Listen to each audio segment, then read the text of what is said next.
last to the last stand with funk.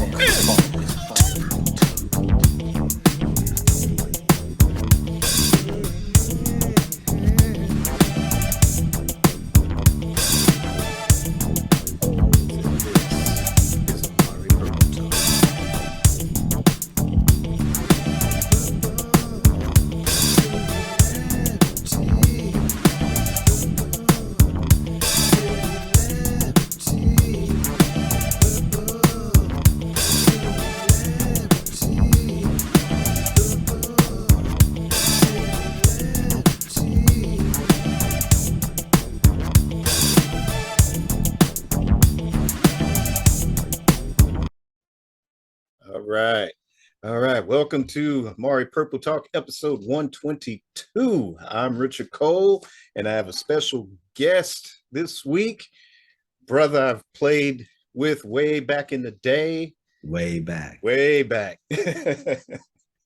You remember Alex B from last episode. So now I've got I guess this is getting closer to a Beatles reunion here, folks, but I've got the one, the only PC Munoz in the house. Yes, welcome. Thank you so much for having me, my man. Time. It's great. It is great to see you. It's great to hear you. We have been friends for over almost 40 years. Oh, man. No, should I say that? Maybe I shouldn't say that. So it's true, though. It's true. And I was thinking, it's funny. I was driving. I'm sorry, before we get into the meat of what we're talking about, I was driving over by Fisherman's Wharf. Okay. Because I know you used to live in San Francisco as well, which is where we met. And I drove by the theater where we first kind of ran into each other at a Sign of the Times screening, right? It was a Sign of the Times screening. And the movie theater is called North Point. It's not a movie theater anymore. It's the building is still there. It's not a movie theater. It was a cool art house theater in San Francisco down near Pier 39 at Fisherman's Wharf. Now it houses a Goodwill and a couple other things, I believe. Damn. But I was over there in that area of the city, and I was like, oh yeah. I'll always remember, like, that's where, because we had seen each other around campus. I was like, I know that dude. And there weren't that many people at that screening of Sign of the Times. Really? I mean, it wasn't a packed house, but yeah, it wasn't packed, but it was like yeah, you're right. It was kind of, it was a few, but yeah, you're right. Yeah, it was kind of not many people were aware of the movie being out. Yeah, and I think it got, probably did a little better as it went along. But I remember somehow I wrangled the poster out of there. I don't know how I did that. As you always do when you're young and dumb, I don't have it anymore. Like somehow, didn't even occur to me to keep it rolled up in a cylinder and, keep it pristine. Frame it, Frame it. Did just put it on my dorm wall. And leave it like that. But yeah, you have no sense when you're that age, Yeah, see, I didn't know that, or do I? Have I seen that? Yeah, I think you remember the poster. It's and I don't know if I went back to the theater and asked them. I do remember that. Yeah, I remember it now. Yeah, I had it up in my dorm room, and again, it's one of those things like I don't even know how. I didn't have a car. How did I get over there and ask for the poster? Like how? Like it's all such a mystery when you think about it when you're that young. Like how did you? And back in those days, excuse me. Like how do you get anywhere? You figure it out. You get on the bus. Somebody has a car. You don't know them, but somehow somehow you're in their car and you're going somewhere. Those are funny days, We don't condone hitchhiking on this show, folks. yeah, not hitchhiking, but just somehow ended up in somebody's car. It's funny, but yeah, somehow I somehow ended up with a poster from that. It was from that theater. I think I must have, ventured back there and begged for it somehow, like when it closed. I don't know. Yeah. And how would I have known that? Like how? That's heavy. I mean, we go back to Sign of the Times, those adventures, the Love Sexy tour. The four of us, in our respective dates for that evening. Yeah, we Got to see the Love Sexy yeah. tour, the after show at the Warfield. Oh, that's right. That Love Sexy tour was fantastic, man. When he came in and he drove on stage, I still think that was the best entrance I've ever seen.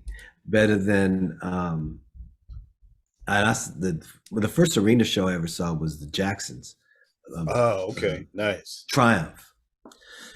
That was the first, and that's a hell of a show. That was a hell of a show, and that was when Michael appeared out of the blue, pow, a cloud of smoke. Pow. I thought that was amazing. But when Prince drove on stage, oh yeah, the Thunderbird, T-Bird, yes. And then played basketball on stage, I was like, yeah, that was great. And you're right, that after show was just splendid at the Warfield. Stripped down show, long version of Just My Imagination, or something. Yeah. And he did a little bit of Wishing Well, right? Yeah, he did a little bit of Wishing Well. Snippet. He did, yeah, snippet. Don't Stop Till You Get Enough. He did like 3 things, and we were like, whoa. Yeah. Let's see. I think it was one of Madonna's, one of Terrence Trent. Well, Sananda Maitreya now, but one of his. You did a Madonna thing too? Okay, that makes sense. Yeah. I remember because we were like, oh. Because we didn't, those were unexpected that he just and he did, didn't he do a little bit of Jam and Lewis production? I want to say he did a little bit of What Have You Done For Me Lately? Yeah, I know he's done that later, like the Nude tour. Okay, maybe that was a different tour. That. But now, I was gonna say refresh my memory about that night. Didn't he like try to do his James Brown thing with the mic, and he didn't catch the mic and it dropped, and he got mad and like left for like 10 minutes? At the Warfield show or at the Love Sex the main show? At the Warfield. So at the Warfield, which is so I'll set the stage for you, for the listeners. So the Love Sexy show was in Oakland, the main show, and then this is right? But then because we were just like young and just like, okay, let's get on the BART, which is the subway in the Bay Area, and get on and go back to San Francisco, which is where we lived, and then found out there's an after show. Did we have tickets, or did we chance that we were going to get tickets? We got tickets. The minute we found out, we went that next morning to Tower Records. Because Ticketmaster was selling them, and we were in that long line. And what I remember about it was Danny Glover driving up, and it was Mark that pointed him out. Oh, really? Okay. He's like, yo, isn't that Danny Glover? And we're looking at the car, and Danny Glover's looking like he had this combination of, I'm too old for this shit, or I'm just gonna call somebody I know and get tickets. Oh, he looked around at what was happening? Yeah. Okay. Yeah, he just pulled up. I forgot what he was driving. It was big, like, I don't want to say Cadillac, but it was like a big 4-door sedan. And he just looked, and he just had that Lethal Weapon look on his face. Like, he was like, I'm too old for this. Oh, man. Okay, so we secured tickets ahead of time. That makes sense. Right. And we scuttled back there. And I don't remember I don't remember him dropping, although that sounds so familiar though now. I hadn't thought about it in a long time. If there was a long break or like a 10-minute break in there. I remember about that show, the thing I remember the most is the stripped down nature of it, because we had just seen an arena show. Right. And I feel like Sheila had like this tiny little rig, and Matt had like one keyboard. It was really stripped and very cool. I've never heard the bootleg from that show, but I'm sure the set list I want to say one does exist. Oh, okay. I want to say, I wish I had it, both the actual Love Sexy show and that one. Yeah, both of them. Yeah. Both those shows were that was one of the greatest nights for me ever. We had a lot of fun. Yeah, it was great company. We enjoyed the whole night, and then it really stuck in my mind with the whole experience of. It just, that whole thing of like going to see an artist that you liked at the time was such a huge deal. Yeah. It's just such a privilege, really, to be able to go to a big concert like that and then follow it up with another one. What was that? I was gonna say, yeah, who else did that back then? Nobody. Yeah, Really. nobody was doing Yeah. stuff like that. The closest for me was I think around the same time when U2 came and played the Embarcadero and did that. They did that show down at the Embarcadero near the water in San Francisco, and Botno spray painted the sculpture there at the Justin Herman Plaza, or formerly Justin Herman Plaza, and then that footage ended up in Rattle and Hum. Ah, okay. That was a really fun year of going to these concerts by these major artists who were doing incredible work at the time. Yeah, it's nice. And a lot of them now, they're starting to, if they haven't already retired, they're on their last tours, which kind of brings us to our first topic. We got Morris Day. He announced that he's on his last album as a solo artist, his last tour. Yes. Yeah, he just announced the first single from that project. The album is called Last Call. Good title. The album, yeah, it's called Last Call. And then the single is called Used to Be a Player, and it's going to be a duet with Snoop Dogg. It's got Snoop, right? Yeah. It's funny because as I mentioned before we started recording, I didn't know about this. I somehow missed it. I do follow Morris on social media, but I somehow missed that. And then when you told me, I went and looked it up and saw what he said. I am indeed retiring. And I was like, wow. So he took a look around, thought, okay. But it sounds like he wants to do this album and tour kind of big and then hang up the Stacy's is what he said. Yeah. So good for him if that's the direction he needs to go. And he certainly has a lot of fans to support this last effort. So I'll be watching and see what he's doing. I've always enjoyed his drumming and his comedy and everything, and his frontman biz, all of it. Yeah, I know we last episode we kind of touched on all of that, his musicianship, how basically, Prince and Morris created this persona, that he's had to live up to. And right, yeah. And as the technology advanced, he couldn't be like, I compared him like to a Ringo Starr or a Benny Benjamin or somebody to where he could have made a name as a bona fide session musician, because he is one heck of a drummer. Yeah, really good drummer. Yeah. A strong drummer. So yeah, that's right. He could have just said, okay, I'll just be playing drums, but he has this other thing that they made this funny character, who's he's got a certain way of talking and laughing and dressing, and somehow I'm stuck there, but my voice is going. Yeah, it's all good.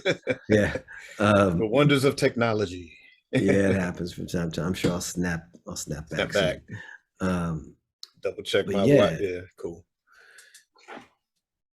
But yeah, I mean, it's I don't know, it's weird because you're right, it did come out of the blue. I knew he was going to drop an album, and I thought that was going to be the topic of the episode, where, okay, cool, Morris is coming out with a new album. Then I think maybe a day or two before really planning the show, he makes that announcement. And I think the key with this is that he's ending as a solo artist, and he's left the door open to, well, if the original members of the time want to do something, I'm down for that. Okay, that makes sense. So you got that feeling, you're intuiting that, or you feel like that seems like the right move, or yeah, I mean, he did let that out in the interview with Billboard magazine. Oh, okay. But yeah, I mean, it's kind of one of those, I don't know if he intended for that to slip, or if it was just, okay, well, these are my intentions, if I want to do something as Morris Day, I'll do it with the time. But it sounds like he's off into other business ventures too. Maybe biopics are in the works. Maybe some branding, as far as like, I know he's got like an endorsement thing with Stacey Adams. Okay. Makes sense. Yeah. Cool. So, I mean, any more thoughts on the new single? No, but I was happy. I like Snoop, so those two Yeah. make. I mean, it's a natural, and they've done stuff before. So, um, and didn't Snoop do like a Cool? He did like a thing with Cool, right? I feel like he sampled Cool used a bit of Cool at some point. I forget the name of the Yeah. song. Uh, Um, Kind of one of his but more recent, well, maybe yeah, not recent, but yeah, like last five, yeah, 10 years not or so. Yeah. yeah, not when he first started, but Right. like yeah, a little bit down the line. Like I feel like it was right around when he did that piece with Everlast, right around maybe early 2000s or late 90s or something, or maybe a little later. But yeah, I know that he did something with Straight Out, the keyboard line from Cool. Okay. Yeah, come have to check that one out. I know I've heard their last duet, a little more funk, Okay, and I thought that was nice. that's cool. Yeah, I Yeah. heard that. That's cool. Yes, those two make sense. Mm, And like Snoop is around our age, he's just a fan like us, right? We're happy yeah. to work with Morris, so that's cool. Yeah. So, yeah. Definitely can't wait to check it out. And everybody out there, check it out.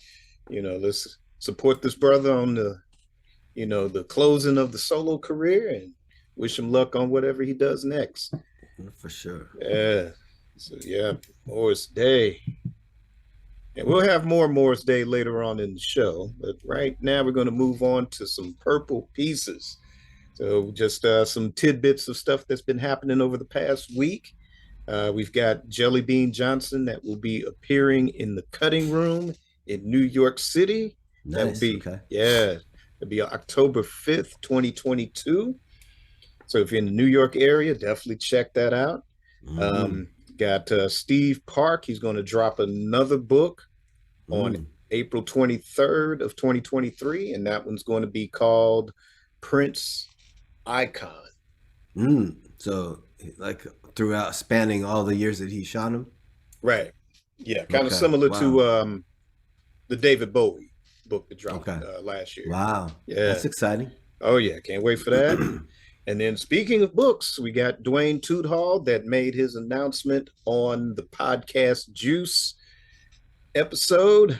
He's working on the third volume of his Prince Studio Sessions anthology. There will be a paperback release of the Parade Sign of the Times sessions. Mm. And the announcement that was dropped when you pick that up on October 15th, there will be a Nice. sneak preview chapter Nice. of the next book, which Very will cool. which will cover the Love Sexy era. That's exciting. Is that one of my favorite tracks from that era, the Parade Side Times era, is "All My Dreams." So I Yeah, was really excited when that made it onto the to the deluxe, to the reissue of Sign of the the Times, times. Yeah, from what was that, late 2019 when that came out? Was right. that no? Was it? It was during the pandemic. When was that? Oh no, was that pre-pandemic?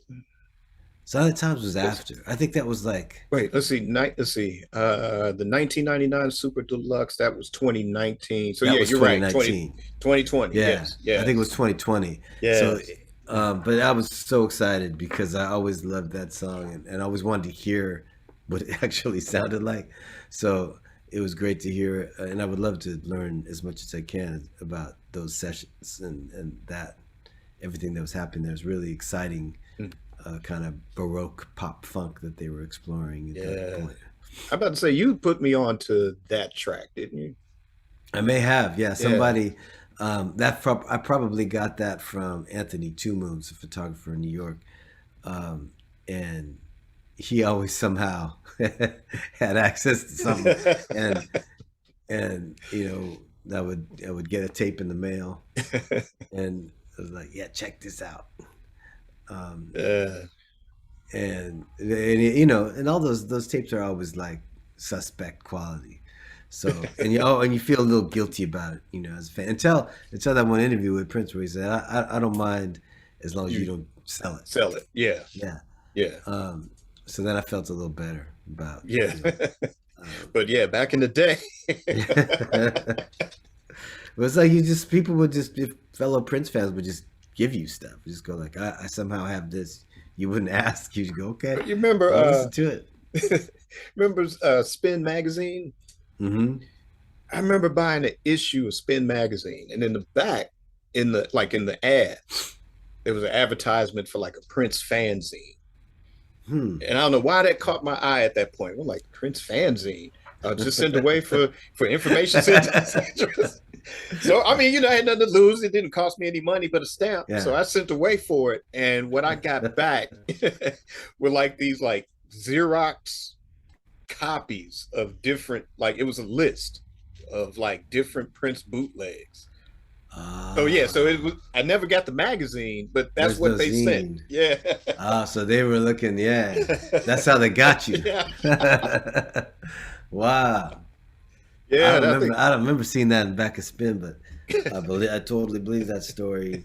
And back then, it was like really easy to. Well, it's not what I want to say, but easy. It was just like Prince fans would somehow have these things. You would hear these songs like Schoolyard and things like All My Dreams, which I always thought was whatever tape I had of it was always one of my favorites from that era. So it's really nice to hear it for real. Yeah.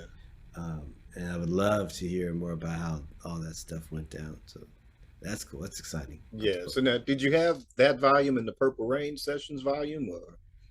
No, I don't have any of the books. Oh, but dude, yeah. By I all love means. that stuff though.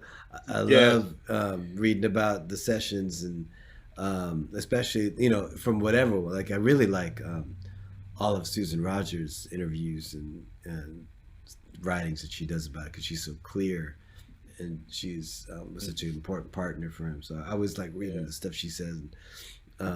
It's always really cool to see that because they were doing such interesting stuff sonically. It's it's interesting to hear the stories. Yeah. Oh, yeah. You will definitely love those books, and especially if you're a fan of the Parade Sign of the Times era. Yeah, because it's more. You do have books that just talk about the session. Like who played what, and what board, what engineer did this, what tricks they used. But because this is Prince we're talking about, and because the way that Dwayne Tooth Hall went about interviewing literally everybody involved in all of those sessions, the Sign of the Times book, it's a story. It's a story, but it's also factual information, because you do get the story of what happened or what was going on actually in the studio when certain songs were being recorded, Right. or all of the songs. What the vibe was like and what was happening around in life and stuff. Yeah, that's very cool. Yeah, and if you can, get the paperbacks, both Purple Rain and the Parade Sign of the Times volume, because there is extra information in those as opposed to the hardcover. Oh, okay. And then this one, like I said, there's a sneak preview of the Love Sexy chapter. So I'm excited for that one. That's very cool. Yeah. And then I don't know, what about Jelly Bean or the Steve Park book? Yeah, those all sound great. I mean, Jelly Bean is funny. I didn't know he played guitar until I was in a studio with Matt Fink somewhere in Minneapolis, and he was telling me, "Oh yeah, this Bean's got this thing where he plays guitar." And I said, "Oh, he plays guitar." He said, "Yeah, he's really good."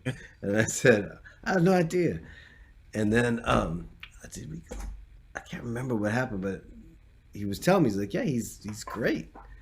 And then I started paying attention and seeing what he was doing as a solo artist. And he's got a bunch of stuff going on. He's been putting out a number of things as a solo artist. And I have a friend out here in Southern California who's close with them and gets involved with different things, different activities of Jelly Bean.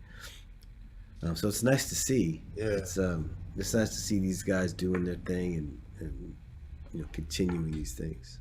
Yeah, and it's him when he does live performances. Yeah, it's him, and it's him and the guitar. Lots of funk, lots of blues. Yeah, that's nice blues. Yeah, it's really good. Oh yeah. I didn't know.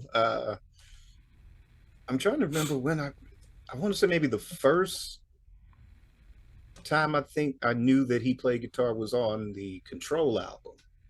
Okay. That track, "You Can Be Mine," and I remember reading the credits, and I'm like, "What? You Jelly saw Beans Jelly on Bean. the?" So yeah, obviously those guys knew he played guitar, Right. but we didn't. And you had an eagle eye there. I don't think I even noticed that. Yeah, and I didn't. Yeah, because I missed like now was it The Innocent by Alexander O'Neill? Okay. Because I thought like, okay, that's Jesse, and they just not, you know, record company politics just Yeah. didn't put his name on the record, but come to find out that was Jelly Bean. That's Jelly Beans. Okay. Yeah, it's like, Yeah, man. so those guys all knew he could play. Right. That's funny. Yeah, that's cool. Gotta support Jelly Bean, a talented guy. Oh yeah, yeah, yeah. He doesn't get enough credit like he should. Yeah, great drummer, great guitar player, and keeping going too. And nice guy. Oh yeah, yeah. F Deluxe. They were in Chicago. This was 2013, and I went to go see them at the City Winery, and kind of like got to hang out after the show. Oh, Met nice. them. Yeah. How long does it take you to get over to Chicago? It used to be like a 5-hour drive. I think it's been shortened to maybe 2 or 3 now Oh, nice. Okay. nowadays. But even if you fly, it's like a 45-minute flight. Yeah, Yeah. easy, right? Oh yeah, It's even closer from like between Bay Area and LA. yeah. Oh yeah, yeah. I miss that Prince immersive experience. there. Yeah. So I hopefully read that'll about still, that. yeah, hopefully that'll still be around because I wouldn't mind checking that out there. Yeah.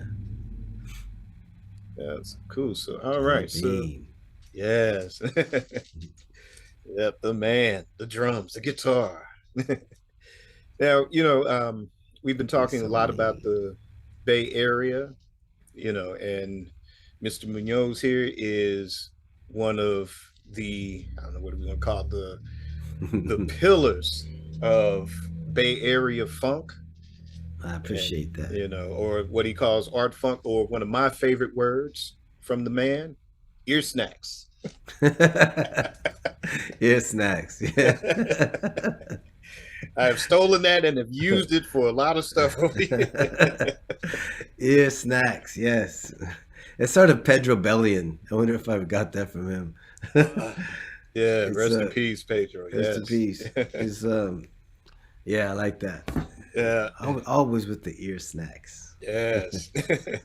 And he's been doing his own thing. He's been independent. Prince was big on independence, ownership. This is one of the living examples of that. So you aspiring artists out there, definitely, this is a brother you can use as an example and learn a lot from. And he's also worked with some major talent in the Minneapolis scene as well, like Ingrid Chavez, Yeah. Dr. Fink. Yeah, Doc so Fink. yes. So yeah, tell us what you're working on and what's happening. Yeah. Thank you for that intro, by the way. Oh, We go anytime. back a long time. Yeah. So we were talking earlier. We won't put a number on the years like we did pregame. Not scare anybody off. No, we're just like Fred Sanford. A lot of years. A lot of years. Yes. We'll just leave it at that. Yeah. Yeah, but it's really great to see you and hear you and talk about this stuff with you.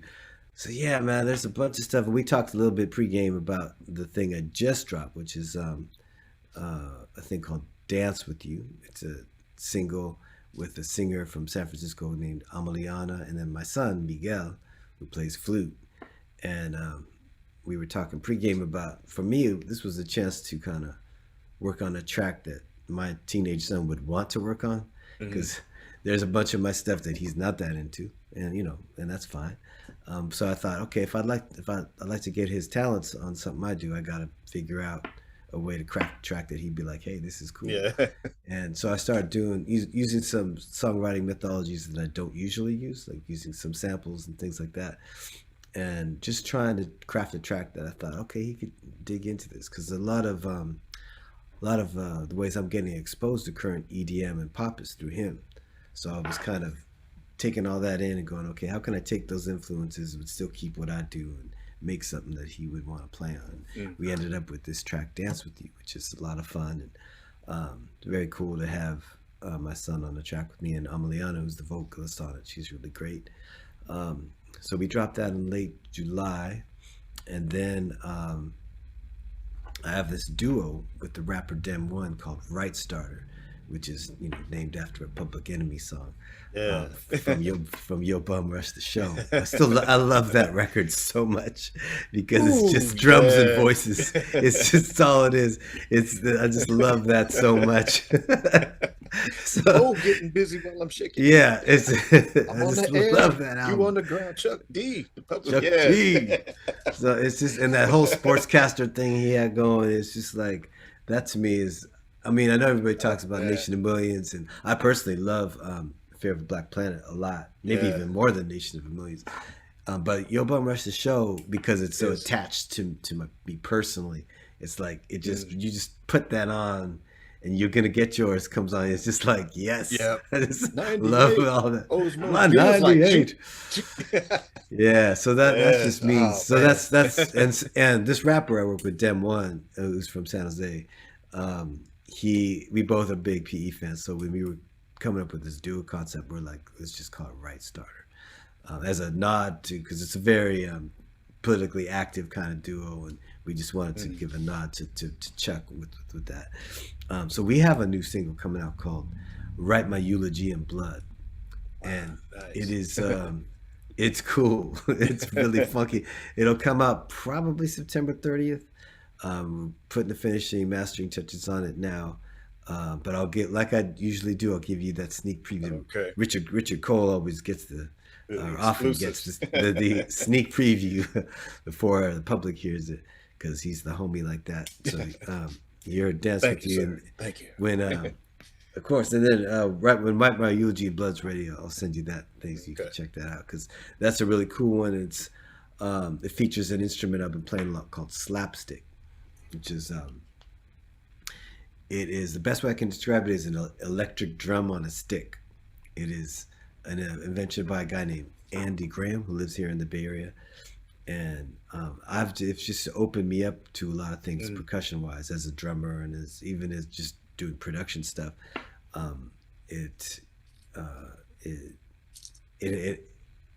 As a drummer, it's just so cool to be able to bend notes. Like there are some things I can do with the slapstick that you can't do with a drum. Well, some drums you can bend notes, but it's a different sort of mechanism. Percussions, yeah. So, but this thing is really cool, and it's, for me, it's also ancestral, because it's sort of like I also describe it as a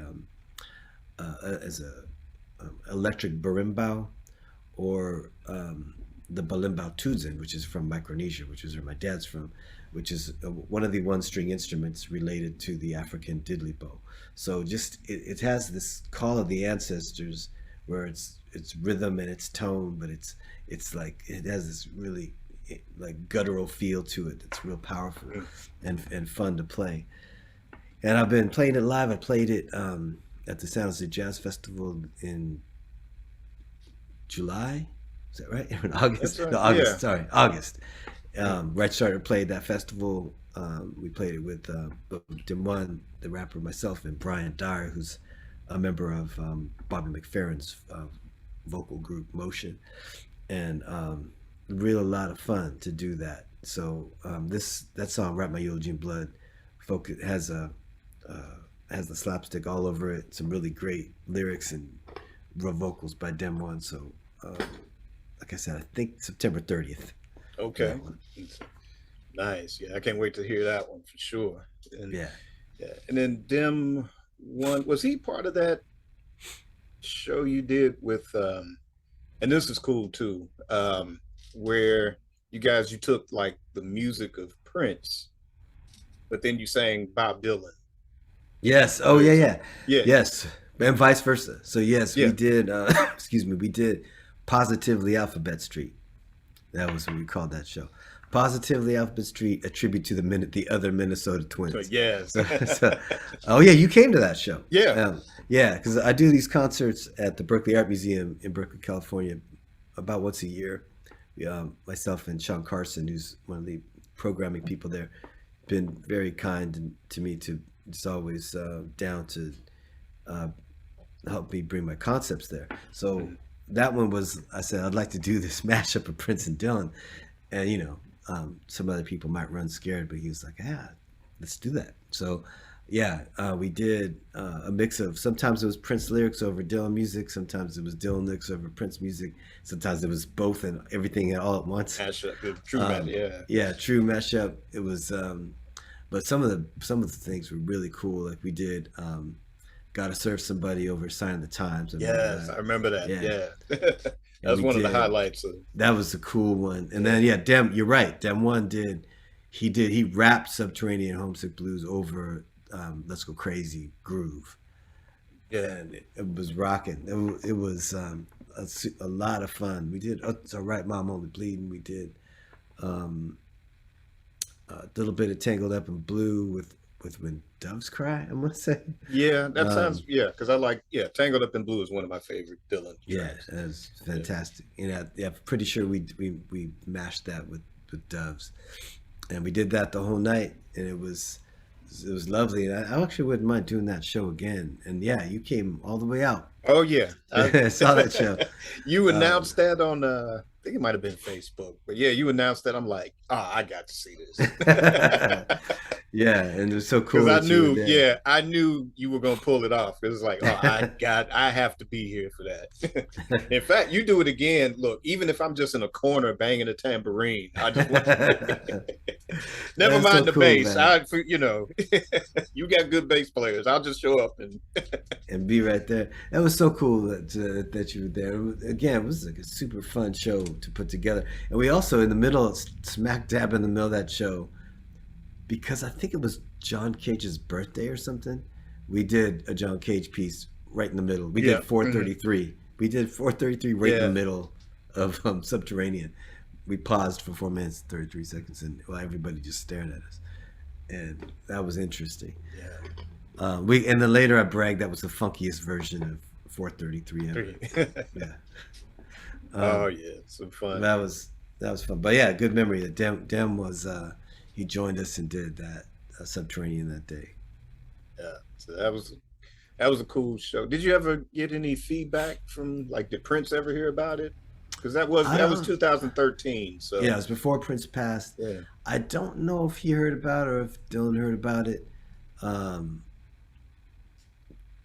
But there's, like you mentioned before, there's a bunch of people that I've worked with from that world, and the news gets around. So I wouldn't be surprised if somehow he had heard about it.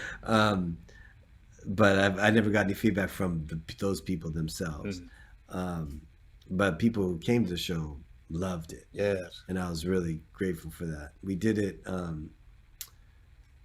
once at the Berkeley Art Museum, and we did it once at I think I want to say we did it at the Red Poppy, which is a venue in San Francisco, small venue in San Francisco. Was that the same week, or? Because I know I was just there for, like, because I came in specifically for that, so I was there like maybe the course of that weekend. Oh no, it was like Thursday, Friday, Saturday. I think I left Sunday. Yeah. So you said like you did it later. Yeah, we did it like maybe a month later or a month before. I can't remember. But it was roughly in the same like season. Yeah. Yeah. Too bad that there's not like around there. Is there like official video? No. There was a little we did Lay Lady Lay and Do Me Baby. Yeah, I remember that. Yeah. And that I mean, sexy. And there was a little recording of that I did with the guitarist Michael Capaceno, great guitarist, who played that show. And we did a little recording of that where it was Lay Lady Lay with the Do Me Baby chords. Or what's the name of the Eddie Hazel song that everybody says that those guys took those changes from? I can't remember the name. Off the first Eddie Hazel record?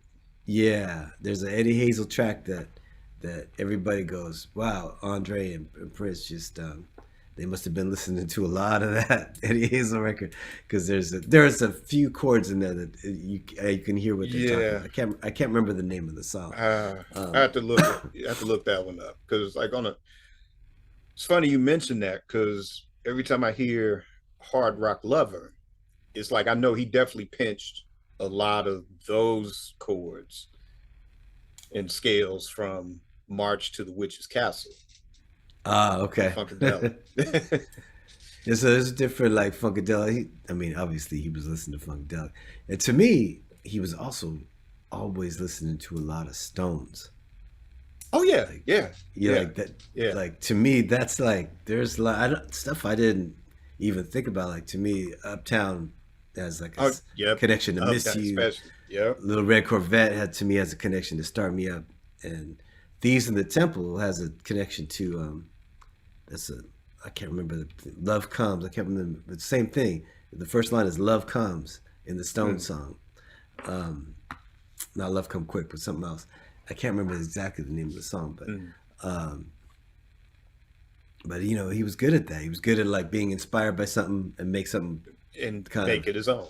Make it his own. Just turn it in. Is, you know, that almost using a folk tradition type approach. Like, I like this, I'll twist it, and I'll make it mine and do it this way. Yeah. You know, and that's one of the reasons why he was such a special dude. Oh yeah. Yeah. I mean, I know we haven't really talked since before 2016, because it was just it was so heavy. I think we just texted a little bit like, wow. Yeah. We didn't have a chance to talk heavily, and it was big. I mean, I heard from a lot of people that week, you know? Oh, me too. Yeah. I'm sure. Yeah. Me and the artist known as Alex B, you know, we didn't, like I said, it's just too heavy. And I mean, even now, you know, over 100 episodes into the podcast, you know, it's sometimes, you know, it does get a little heavy to remember. Yeah, sometimes it's like you'll hear, but when you hear a great artist, one of your favorite artists, and you hear especially his voice, like when you hear Prince's voice, when you hear him doing his thing, sometimes my wife would be like, it's because you hear that voice. You know, you're not going to hear that voice doing something new again.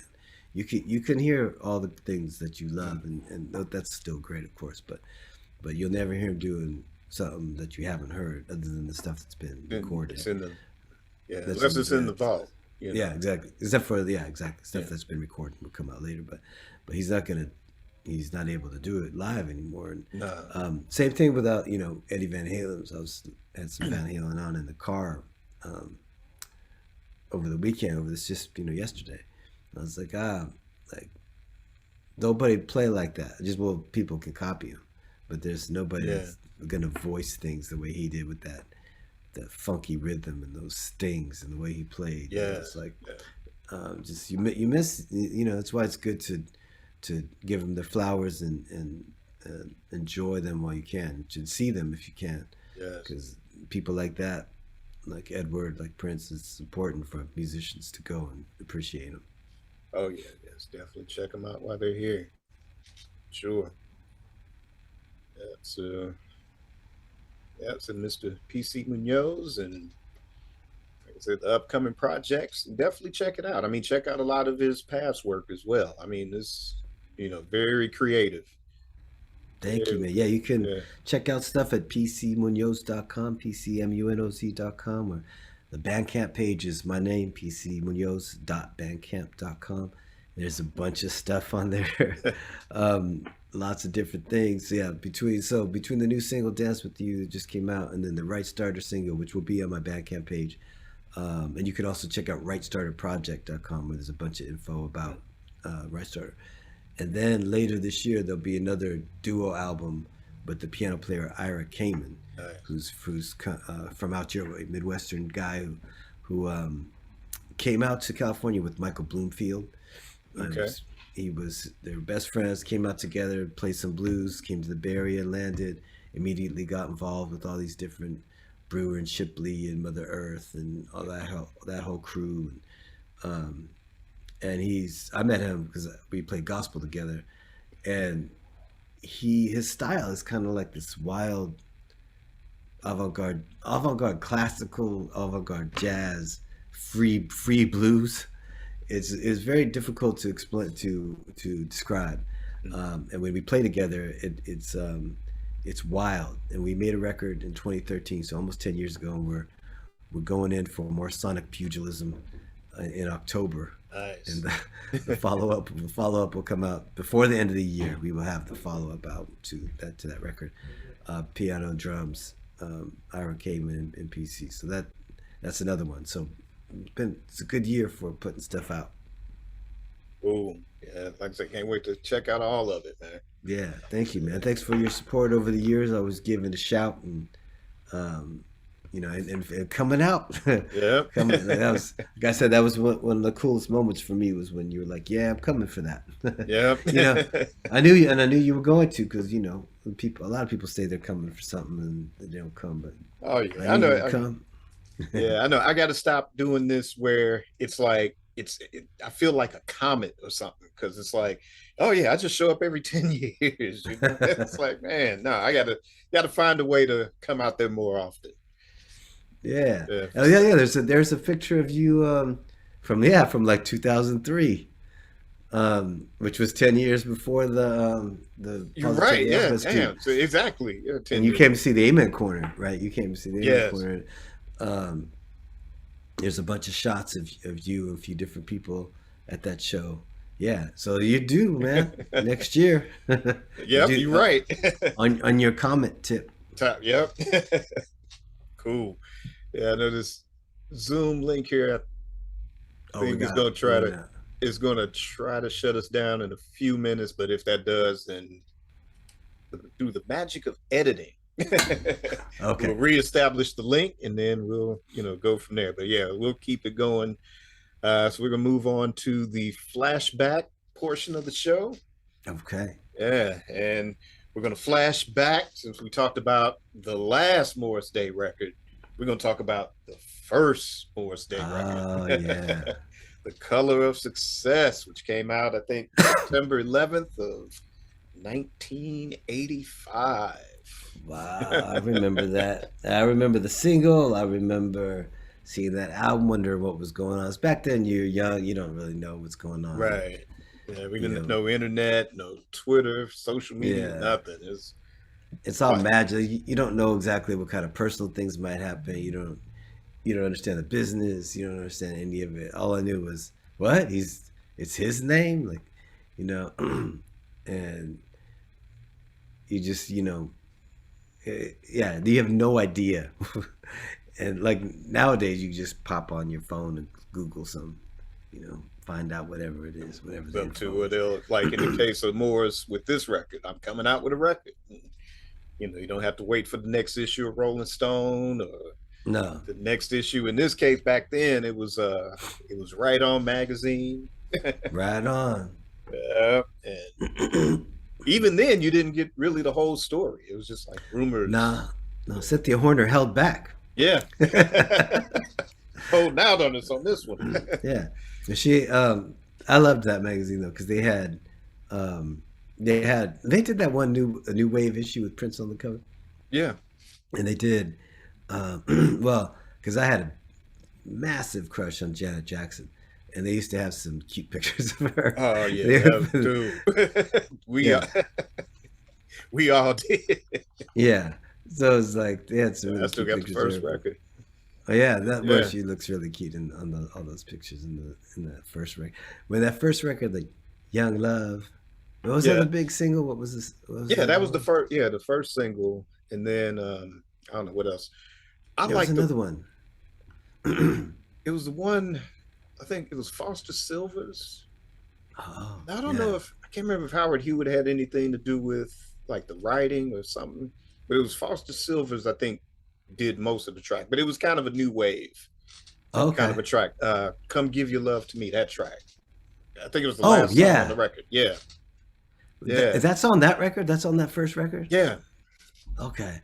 Yeah, come give your love to me. That was a cool song. And then what's the second album? Because Jesse Johnson got involved in the second one, right? Right. Yeah. What was that single from the second one? Where Uh, she's going like this on the 45 cover. It's uh, God. it was "Don't Stand Another Chance." Yeah, But you don't stand another chance. Yeah. And then, that's a cool song. Yeah, down down. And then what the B-side, Fast Girls, right? Yeah, that was Jesse did that. Yeah. Yeah.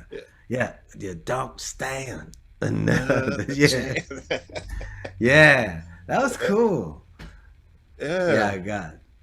And she was so adorable. I mean, she still is. But it's but yeah, Right On was my go-to place for that. And for info on these artists that like Shalimar, people that you wanted to find out about because they weren't all in like People. Right. People You know. Magazine or Rolling Stone. Or Called Rolling People Stone. Magazine, Rolling Stone. Yeah, People Rolling Stone. Called Right On Magazine because Exactly, right? It doesn't, it's good. It's a good lyric reference, right? there you go. Rolling Stone. Um, yeah, that was to me. That was really important because it was like that's how you found out about some of the R&B artists is through Right On. Like, it's the only way you could find out some stuff about some of these people. Is like they were getting press in the other areas. So Right. like you know, yeah, especially if they were kind of like the solar artists. Like I don't know, nobody was covering them in like Rolling Stone, but yeah, Jody was in there. You could get stuff about Shalimar and Howard and all them guys, and because I don't know if Solar was real big in the Midwest, but here in California, that was dominating. Oh, dude, yeah. Solar, all the Solar acts. Shalimar, Whispers, Lakeside. Yeah. I mean, Real to Real, remember Real to Real? yeah.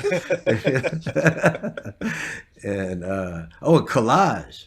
Ooh, yeah. Collage, which is those guys are from Bay Area. Yeah. And yeah, it was. I loved that. I love everything about them. I loved the way Silvers played bass on and produced all that stuff. I liked. I just liked that whole sound.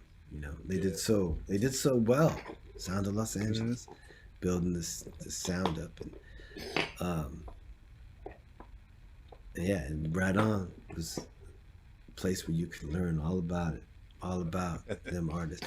I remember reading an interview with George Clinton in Right On. My first time I ever saw an interview with him. Oh wow. Was in Right On, and I remember this. So he was talking about he was neighbors with Ted Nugent. He's like, yeah, Ted. I see him every now and then. He comes down. This is before Ted was mouthing off about everything. But he said actually Ted's an intelligent dude, and we live kind of close to each other. In I guess this is when George was living in Michigan. He was on a farm or something. I don't know if he still does. And they were talking about that, and there was a cool shot of him. I can't remember. It must have been around the time of computer games. Okay. Yeah.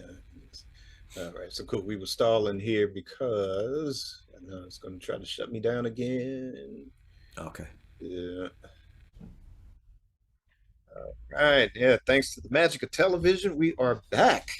Yes. Back. So we're going to actually talk. We were stalling for time because we knew the technical gremlins were going to come in and get us. So we're back to the Color of Success, Morris Day album. Yeah, we knew kind of post Purple Rain that he was leaving the time, but we didn't know when the album was dropping. But in the fall of '95, or excuse me, fall of '85, and we got the Oak Tree, the single, the video, which is cool. Yeah, which is cool. I think it's kind of one of my favorite videos of him with or without the time. Yeah, it's fun. Yeah. It's very reminiscent of the time. Oh yeah, that's funny. I mean, it's the era. Yeah, but also of the group. The group. Yeah. And then in the Love Bazaar video, Prince had a little fun with the oak tree and chopping it down. Yeah, I remember that. I remember I borrowed your VHS. Of that, yeah. That, yeah. Where was Chop! that? Yeah, chop one more time. Chop again. Yeah, chop one more time. Oh man, I still love finding that on YouTube and just Yeah, rewatching that. Yeah. I saw somebody sent that to me recently. Like, remember this? Remember this? I had totally forgotten Oh about it. yeah, we. Because you're right, I had that on VHS. Yeah. Oh man, I enjoyed that. Again, that's another one of my favorite kind of Prince moments. Hmm. Live or recorded. Yeah, it's a fun one. And and taking nothing away from the record, I thought that was a really strong, um, like solo single. Yeah. And it's dance based and fun and had a sense of humor and this is a cool move for him. Oh yeah. I thought he looked cool on the cover, and it made Oh yeah. sense for him to do it. And I remember, I mean, he was doing more acting at the time too, right? And he was in the, I don't remember when Ford Fairlane came out, but That was that 89 or something like that? Yeah, Ford Fairlane. And then there was what was the Richard Pryor movie? that he He was in. he had like, yeah, he was in for like maybe 5 or 10 minutes of that. Okay, I yeah, I don't can't remember remember. yeah, it was, Nels Morse was in that, and then wasn't there a show? yeah, was it he was a hairdresser, I think. Yeah, so Yeah. yeah. Wow. Yeah. Then there A was a comedy show. yeah, there was a pilot too. I don't Mm-hmm. think it's never been seen by anybody. I know if you look up like different interviews with Jerome, he'll mention He'll it. talk about it. Yeah, and they were playing like hotel security. I remember the hairdresser thing, and I remember them talking about him being an actor, like doing more comedy and stuff. And it would have Yeah. been nice to see him doing more things like that because he was a natural Oh yeah. in that Yeah, I realm. think Or it he is was. a natural in that realm. Oh yeah, I think yeah. Who knows? Maybe that might be some of what he's doing now. Yeah, it could Yeah. be like he's heading that way, and um, you know, in terms of his career, there's still lots of time to do different things. Yes. Yes. But I know the record. Like you said, the single was it was a strong single, Yeah. and the video. I mean, talk about, we talk about branding and marketing. That was very clever, and it was a pretty bold statement to say, "Look, okay, I'm out of the Prince camp, and this is what I could do by myself." Hmm. Yeah. Yeah, for sure. There was like, I feel like there almost is like there are no appearances of Jamie Prince and Jamie Starr. I feel like that's even printed on there. I don't think it is, but it's like it almost goes that far, right? Right. It's like it's really clear, like, and I don't blame them because you get stuck and kind of pigeonholed in that way, like, oh, you're one of you're in that group, and Mhm. there's a bunch of advantages being associated with Prince, but then there's disadvantages too, where people might not know all your gifts. Yeah. So it's bold. It's bold to go and say, "Hey, this is what I got to offer." Oh yeah, and he could have easily gone to Jam and Lewis, or Yeah. brought in Jesse for a guitar solo, or even a track or two. But I mean, he definitely proved his point with this one. I know when the album itself dropped, the title track, "Color of Success." I mean, I fell in love with that instantly. Yeah, it's a cool song. Yeah, and again, it was kind of like the opening statement. Even with the little skits in the background. Hmm. Talking about, what will Morris do now? What'll I do? So, Yeah. Yeah, he's directly addressing what yeah, people, what was the scuttlebutt probably most likely. yeah, So it was good and very cool to see people do that, like striking out and doing their own thing. yeah. And he had studio musicians, but he did, of course, a lot of the drums himself, maybe some of the keyboards himself, and showed that he was also a competent producer. Hmm. Yeah, and I remember hearing that single on the radio, going, okay, and it had just enough of a Minneapolis flavor, but different. And like you said, the title track was real nice to hear because it Yeah, was different. It sounded like him, but sounded like he had he was searching out and finding his own thing. And excuse me. Uh, And I know that's not easy. You know, it's just mhm. not easy to do that when you've been associated so long with an iconic artist like Prince, and also with an iconic group like the Time. You know, Yeah, to if yeah, you're already iconic in some ways, it's hard to go one way or the other. You feel like you get boxed in, and I admire people who are able to do that, mhm. be able to go, nope, actually, I'm gonna show you this part of me. You know. Yeah. And I think he balanced it well. Even though in hindsight, he was kind of struggling with, either the Morris Day persona versus Morris Day the human being. Mm-hmm. Yeah, I would imagine, right? Hmm. Because it's a very particular thing. You know, it's a Yeah. very specific character, and and the clothes, the voice, the Yes. laughing, like everything about it. Um, yeah, it's a fine line you have to walk to, Yeah. because you want to stay on brand, but you want to kind of craft your own brand, and none of it is easy at that Hmm. point. Oh yeah. Yeah. And I think, one of the, I guess, unsung songs on that album was the character. Oh yeah. Yeah. Uh, yeah, and I remember people talking about. I remember reading something about that too at the time Mm. before I had heard it, Yeah. and I got intrigued by it. Maybe even you told me about it before. Like before I had heard the whole record, I had been hearing Oak Tree, and I think I had 45. Um, and somebody told me, or I read about, oh, you gotta check out the character because there's Yeah. some talk. It's deep. Oh yeah. Um, yeah, an important thing to do, and go investigate and put it right out there. The stuff you're working on, the stuff you're dealing with. Mm. Yeah. And let's see, what's it? Love Sign was another strong track. Mm. Yeah, man, this is bringing me back Yeah. because it's funny, right? Because it came out. I mean, it came out like, but it's pretty fast after Purple Rain. Like if Hmm. you think about it, you know what I mean? Like just what, maybe a year or so, Yeah, year it was and a about few a months. Yeah, year and a few months yeah, exactly. Yeah. yeah, the fall of '85, right? Hmm. So it's like not a lot of time had passed, but it's this whole new thing, Yeah. and you're like, and as a young musician, you admiring these people, you're thinking, okay, what happened here, and what is this, and what's this going to be like, and especially as someone into Minneapolis music, you're kind of watching the different projects spin off and see whose allegiances are where, Yeah. and all that stuff. um, and it was interesting to watch everybody kind of doing it, and then at the same time, Paisley Park artists doing their thing, and and as being a young person, you wonder, well, why isn't he on Paisley Park? You know, Yeah, that's true. We didn't know that then, but we didn't know he, that then. yeah, but he did go to them first and say, "Hey, I want to go solo. What have you Oh, I got?" didn't even that part I didn't know. So tell Oh, tell me tell me that story because I don't yeah, think I know that story. yeah. It's in Morris's book. Okay.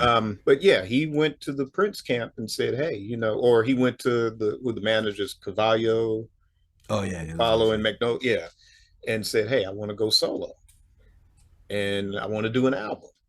And they're like, "Oh, okay, well, yeah, well, we'll run it by Prince first."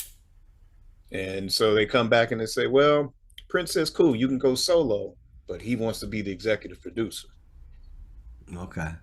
And Morris was like, "Oh, I know what Like, that means." yeah. So he was like, I gotta break free here. I Right. gotta do my thing. Yeah. Yeah. Okay, I didn't know that story, so that's interesting. Yeah. Because I remember being a young musician, admiring these guys and going, they're old, they're childhood friends. Like, why isn't he on What Paisley happened? Park? Yeah. But again, you don't know all the stuff, the business stuff that's going down behind the Yeah. scenes.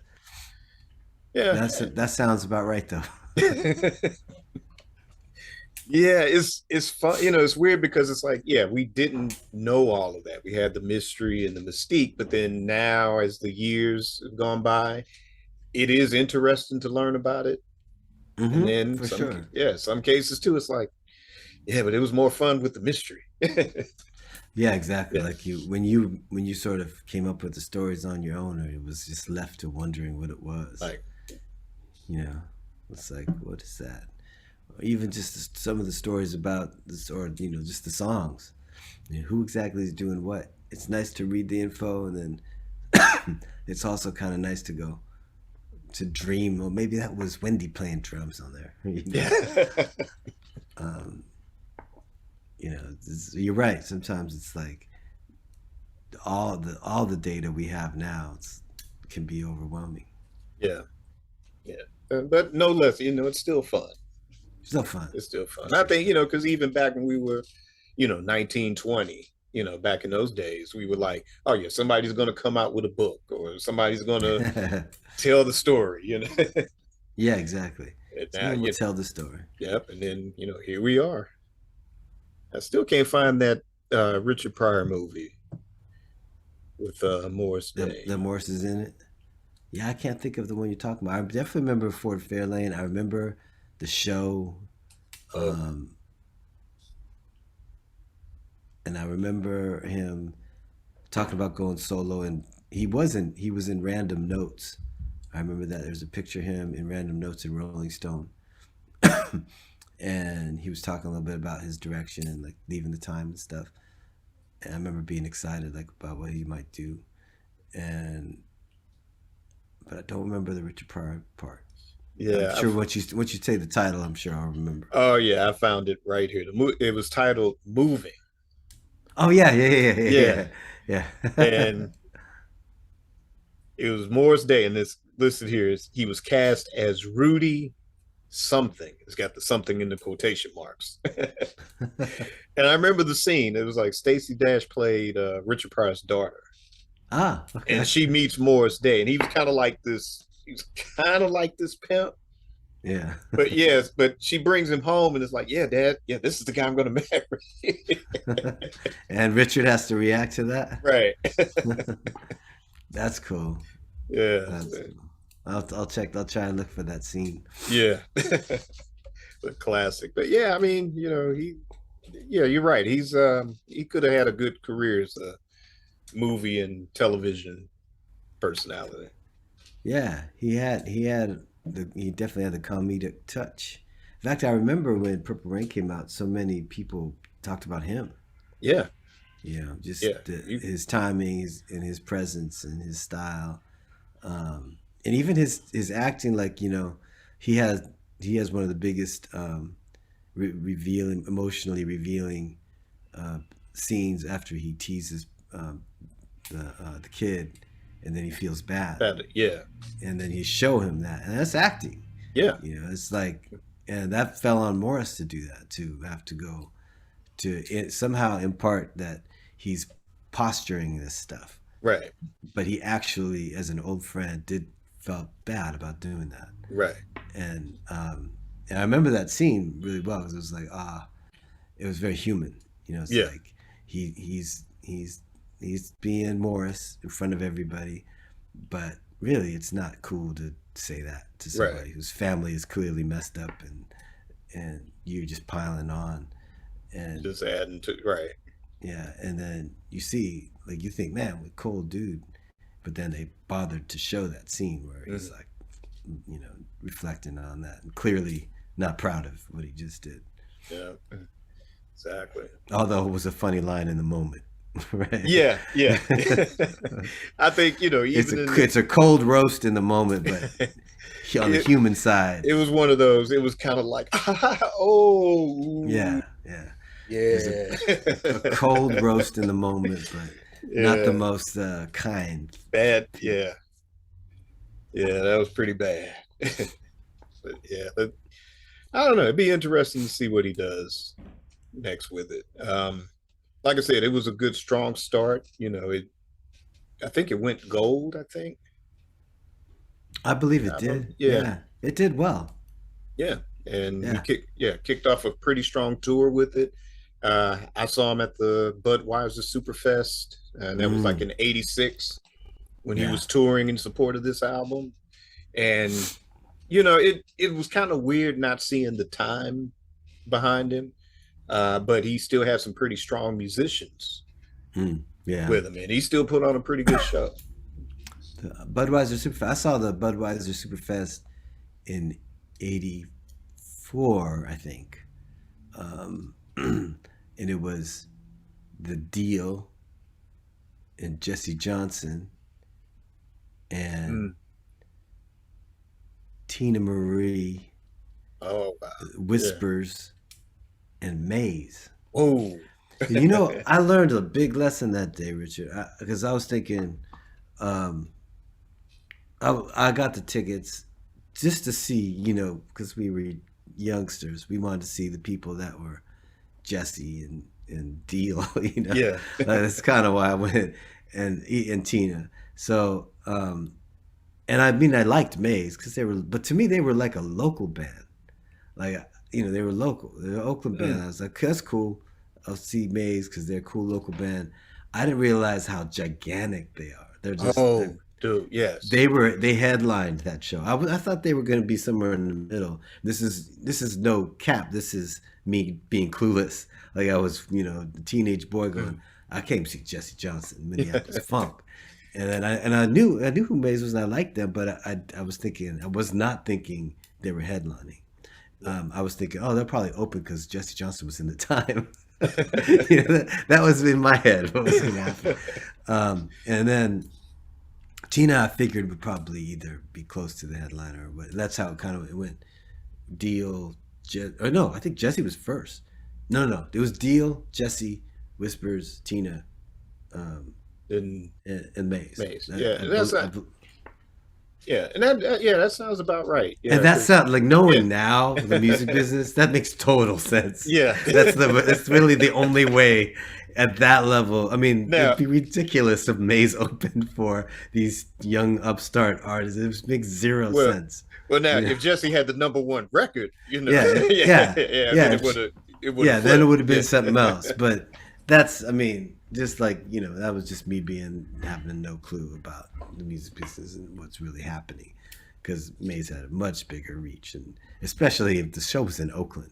So it's like, of course, Maze is gonna headline that and rock it. They were amazing. They were really, really great. Yeah, Tina was really good that night too. Oh yeah. I saw her in '94.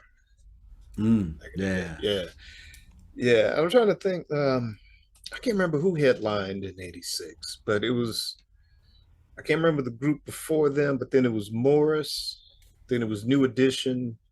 God, I can't remember who the headline act was after that. Was 86? Yeah, I got to look at my ticket. Was Xavion on the bill?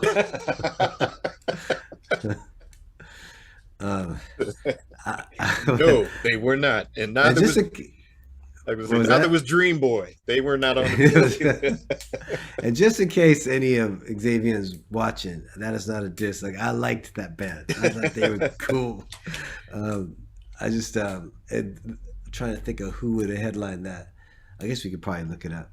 Yeah, but, I still got that ticket somewhere. I looked that one up. But yeah, what you were saying about Maze. For me, I saw them in '82. And out here or in here in St. Louis. And Stevie was the headliner. Okay. And they were right before Stevie. And just like you, it was like, okay, yeah, I've heard their songs on the radio. It was like, yeah, you know, whatever. But like you said, my learning experience, and it's weird about concerts when I was a kid, because somehow my mom would know somebody that had like tickets, and they always have like this extra ticket, but it was never, you know, I was never seated with the people, you know. It was like, I'm riding to the concert with these strangers. And then I'm like seated nowhere near them, but at least this one I had some pretty good seats. I was like on the floor of the stadium. And I was seated next to this couple, and I had never heard of people that did this, but this couple, they were literally following Stevie across the country during this tour. Yeah. Stevie heads. Yeah. So this is the first time I've heard about that. But, you know, they also love Frankie Beverly and Maze. And just off of their energy, the way that they would talk about them, I'm like, okay. And yeah, the minute they hit the stage, I'm like, yeah, I was an instant fan. For sure. Yeah. You learn that when you go see them. And like, you know, I mean, being from the Bay Area, I mean, I'd seen their stuff around forever. Always heard them on the radio. My brother's a huge Ricky Beverly fan, and you know, but you know, just being a dumb kid, you're like, but what about like Jesse's from the Time? Yeah. That's all I could think of. But Jesse's from the Time. They should be headlining. I didn't know what I was talking about. Well, that was the thing. We, you know, me, Alex B, you know, we were like, why isn't Morris headlining? You know, Morris new edition, because this is pre-Jam and Lewis new edition. So it was like, right, yeah. You know, them being a few years younger than us, it was like, man, forget them, man. New edition. Forget Candy Girl and all that. Candy Girl, Morris is the Telephone Man. Yeah, why we gotta wait for that? Yeah, I saw a few years later. I saw Bobby Brown in Oakland on the "Don't Be Cruel." Or was that the name of the record? Is the record called "Don't Be Cruel"? Yeah, on that tour, with a whole bunch of people. Same thing. That was actually a really good show. I can't remember who else was on it though, but it was Bobby and God, I can't remember. But it was a whole bunch of people. It was a good show. He was very lively. Mm-hmm. Yeah, he's that generation's David Ruffin for sure. Yeah. That's a good comparison. Yeah, he was very exciting as a front part. I remember he jumped on Zorro's drum set. Oh wow! And he was just like, yeah, like he was really hyped. You know, it was cool. Oh yeah, that's back when concerts were fun. And they were, yeah. I'm sorry. Hold on one second. Oh, no problem.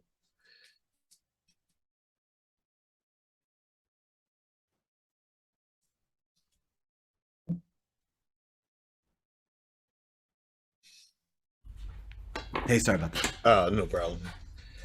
Yeah. So, but yeah, The Color of Success by Morris Day. Yep. I think the CD you can still find. It's definitely on streaming. The vinyl. Oh yeah. Yeah. You might look hard enough. You can probably find the vinyl for a reasonable price. Definitely. This is also hard to find too. But if you can find like the Japanese remaster of this album, definitely grab that out. Yes. Yeah, some of those Japanese remasters of funk albums are really good. Yeah. The one I've been looking for too is or I've been keeping an eye out is Style. The Cameo album. Okay. I love that album for a bunch of reasons, but one standout reason is one of the first records where somebody played electronic drums the whole time. Larry Blackman's a great drummer, and he played those drums. They don't sound clunky when he played them. For that era, and not to be clunky was really something. Nice. And was that the Simmons or was that? That might have been a Simmons. I'm not sure if they were branded yet. I'm not sure what brand it would have been. It might have been Simmons. It sounded really cool, and I really like it. Like that record. I had it on vinyl and cassette. And I've been looking for it on CD. I'm Facebook friends with Tommy Jenkins, and I would bug him about it. When's that coming out on CD? He's like, I don't know. Say one day. And then I saw there's just some Japanese remaster for like $300 or something. It's someday. But I like that record a lot. Yeah, I did get the Japanese remaster of Feel Me. Okay. Or a reissue. I don't know if it's a full remaster, but it's a reissue, and it sounded good, and it was nice to hear. Not to diverge too far over to the Cameo world, but I know we might have to do a separate show. Yeah. Thinking about that, the all funk show. But I'm looking. Yeah, it's like, dude. Yeah, it's like the outrageous prices for Cameo on CD. And Style, just as an MP3 download on Amazon Music. I might have to check like Discogs or something. Yeah, well, on Discogs, I found a clean vinyl copy that had like a CDR burned from it, Mm, and that was that wasn't that much, but just that Japanese reissue is expensive. The ones that I've seen, yeah.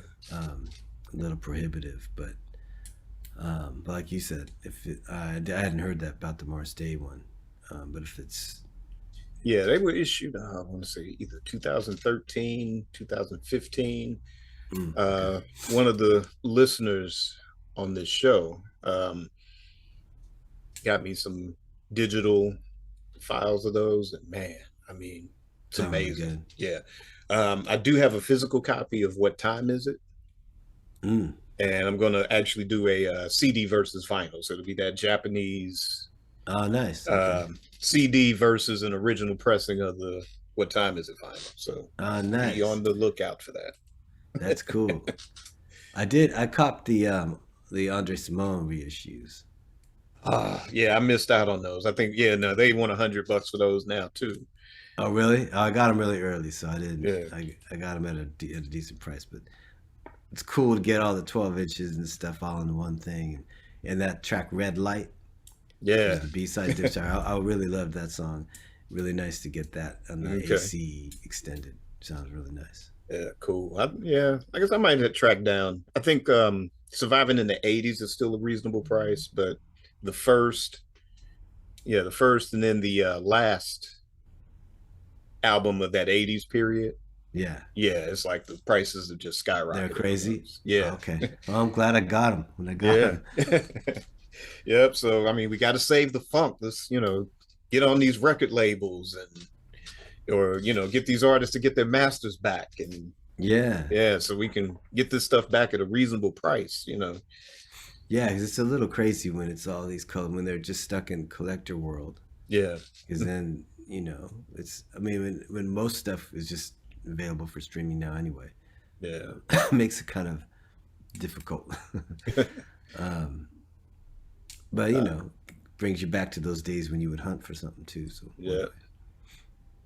Right. So yeah, so the little Skype, the little Zoom thing has popped up again. So we're going to Okay. leave the color of success and we're going to move on to the spotlight, which is going to be the Beautiful Strange video, which was released on VHS back in, was it late 1988? 88. I mean 88. 98. Yeah. Yeah.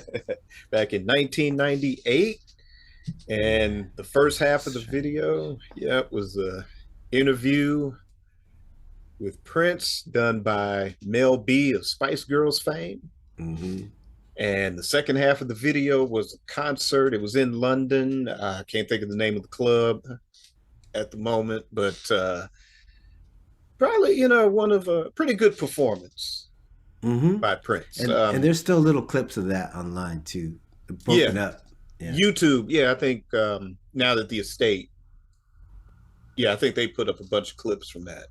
Okay. Yeah. Yeah. So, but yeah, that I bought the VHS. The interview itself was, I don't know, it was interesting because Mm-hmm. you and I come from a period where we never heard Prince talk. Mm-hmm. Interviews were like once every 4 or 5 years. Yeah. So see him chatting away, comfortable and chatting away. Right, and getting deep and metaphysical and philosophical and he was comfortable with her. He was comfortable with Kurt Loder in that one interview around, I can't remember the era, but at the same time, 99, 2000, yeah, right. Everyone says like somewhere late 80s, late 90s, sometime. He was really comfortable with Kurt. He was comfortable with Mel, and there's been other people.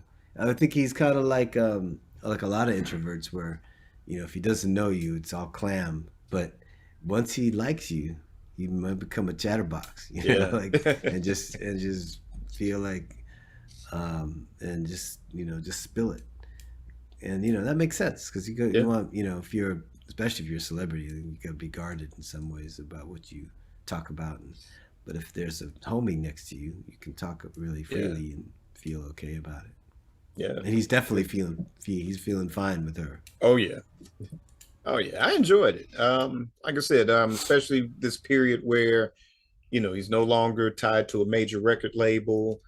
He won his independence. It was still a matter of getting the master recordings back, but he was very comfortable with where he was at that time. And yeah, I mean, I love that part of the video. Even the little stuff before it, where he was recording the song Beautiful Strange. I know it's kind of contrived, but it was still kind of cool to see him in the studio, right, like, doing stuff. And oh, that's how he does it. The microphone is hanging off the soundboard, so he's not in the booth. He's sitting in the chair, he's just sitting right at the board. Yeah, direct inject. It's interesting because I mean, right that era, there were a lot of like random singles just being fired at us from him. Oh yeah, yeah. Just right around there, just like boom, boom, boom, like just. Was that same like Props and Pounds? I want to say it's right around then too. Right, exactly. Yeah, okay, all of that. So all that stuff. It's like you just like it was just constant like, oh, that single, this single, the cyber, all the cyber singles like that. Yeah, just coming cyber out. single. It's like one song. Oh, he was really using the internet to his advantage, like realizing I can just put my own work out. Yeah, and. It's very inspiring for musicians, to go. Yeah, he was already on this thing. Like you were talking about being the MPG Music Club and stuff, and just like having access to his stuff, because he wanted to put work out, and you don't have to be in this bottleneck of the labels mechanisms. You can just put it online and call it out, and it took everybody. Now it's like the normal thing. Everybody does it now. Just upload your song and call it published. Yeah. But back then it was the big thing. People didn't take it seriously. Like if you weren't putting it through the mechanisms of the business and it wasn't ending up on a Tower, which doesn't exist anymore. This Tower Records. Or, whatever the record store is. If it wasn't ending up at the chain record stores or the big independent record stores, people didn't think it was a legit release. Whereas now, that's all it is. That's all it is. You just throw it on YouTube or throw it on SoundCloud. Yep, and that's a release. Different paradigm, and he was definitely already seeing, oh, this is the way it's going to be. And I can't even remember all of the songs that came out around the time of Beautiful Strange. Again, my friend Anthony Two Moons would always keep me posted on this one dropped. This one, did you hear this one yet? I'd be like, nah. Was this Slaughterhouse? Is that same thing? Yeah, that can't. Yeah, Slaughterhouse, Chocolate Invasion. Yeah. That's all that era, right? Yeah. So 98 to whatever 2001 or two. Yeah. I mean, just like this slew of singles that you blink and you miss them. Like if you didn't download them. If you didn't somehow get a hold of them, you missed if you weren't in the bunch of stuff that Vince put out. Yeah, and I wasn't in the whatever. I don't think I was in that MPG Music Club then. I didn't join until like right around 2004. Okay. With that, so I had missed all of those. But when they put out the Slaughterhouse and the Chocolate Invasion, so I was able to get all of that. And then the song "Beautiful Strange" ended up on that. What is that? Rave Into the Joy Fantastic. Right. Yeah. Yeah. So I was able to get it that way, but it was still on the video. They played like in between the interview and then the live performance at the club. Then they actually played the Beautiful Strange song. And I was like, I love that. Okay, so we'll have about 2 minutes. Okay. 2 minutes left. All right, so cool. So any final thoughts on Beautiful Strange? Like I love the performance too. Like I said, probably not like compared to the legendary performances, but it was great energy, great band, and definitely showed him at that time. Like, and I just think again, what it mostly makes me think of is his use of the internet during that time, because there's a whole bunch of pieces that were like, oh yeah, he's doing that, and it felt underground, Yeah. Even though he's clearly a major label artist and he had been doing the stuff with Arsta and stuff, but he was keeping his ear like right to the cutting edge of distribution and stuff, and that's just another one of the ways he was inspiring. Yeah. And I mean, definitely something that needs a re-release. Okay. So yeah, so now we get down to a minute and a half to go. So I guess with that, definitely we want to see this re-released on DVD, Blu-ray, digital, Amazon, wherever. So hopefully the Prince Estate will be listening. So, but that's going to wrap up this episode of Amari Purple Talk. I want to thank my guest, Mr. PC Munoz, for dropping by and dropping great to be here. Yeah, dropping some knowledge on the ear snacks. I appreciate being here, man. Anytime. Quickly tell us where we can find you online. You can find me at PCMunoz.com. It's PCMUNOZ.com. Bandcamp is PC.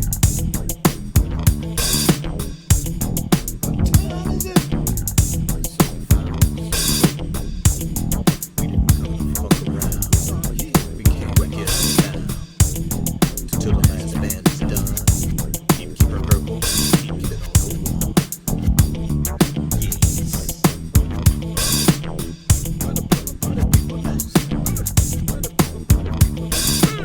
the last beat, to the last bass, to the last band we funk.